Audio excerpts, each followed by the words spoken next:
जब राम राज्य में सभी सुखी थे तो फिर दुखी कौन था।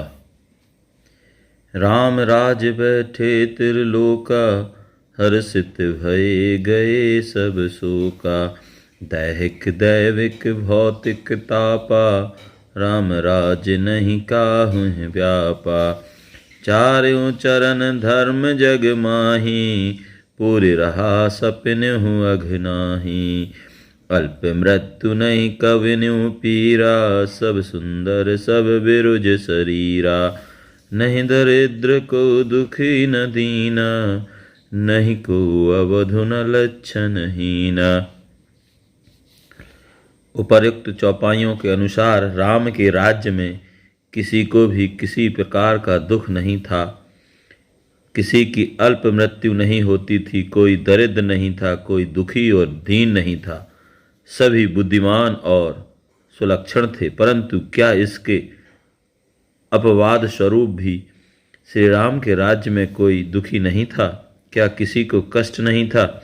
गोस्वामी जी लिखते हैं कि जब ते राम प्रताप खगेसा, उदित भयउ अति प्रबल दिनेशा। पूरी प्रकाश रहूं त्यों लोका, बहुतन सुख बहुतन मन शोका। अर्थात बहुत लोगों को तो सुख था, परंतु इससे संपूर्ण चराचर को सुखी देखकर बहुत लोगों को शोक कष्ट भी था। यह शोक मानव समुदाय को तो नहीं था, वे तो सर्वदा सुखी ही थे, किंतु जिन्हें कष्ट था, शोक था, उनका वर्णन करते हुए गोस्वामी जी ने आगे लिखा है कि जिन्हि शोक ते कहूँ बखानी, प्रथम अवेद्या निशा नशानी।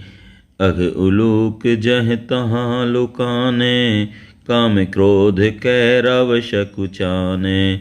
विविध कर्म गुण काल शुभाऊ, ए चकोर सुख लहै न काऊ। मत्सर मान मोह मद चोरा, इन कर हुनर न कबन हुरा। इस प्रकार राम के राज में विद्या के समक्ष अविद्या को, पुण्य के समक्ष पाप को, काम और क्रोध को, मत्सर डाह को, मान और मोह को तथा मद रूपी चोरों को महान कष्ट था। क्योंकि धर्म के तालाब में ज्ञान और विज्ञान के अनेकों प्रकार के कमल खिल चुके थे, इसलिए सुख संतोष और विवेक का साम्राज्य हर तरफ था तथा समस्त मानव अथवा जीवधारी समुदाय कष्ट रहित था। मानसाकार ने लिखा है कि धर्म तड़ाग ज्ञान विज्ञाना, ए पंकज बिकसे विधि नाना। सुख संतोष विराग विवेका, विगत शोक एकोक अनेका। गोस्वामी जी ने अविद्या, काम, क्रोध, पाप, मत्सर, मान, मोह, मद आदि पर मानवीकरण आरोपित करते हुए यह उल्लेखित किया है कि इन सब को राम के राज्य में कष्ट था। जय जय श्री राम।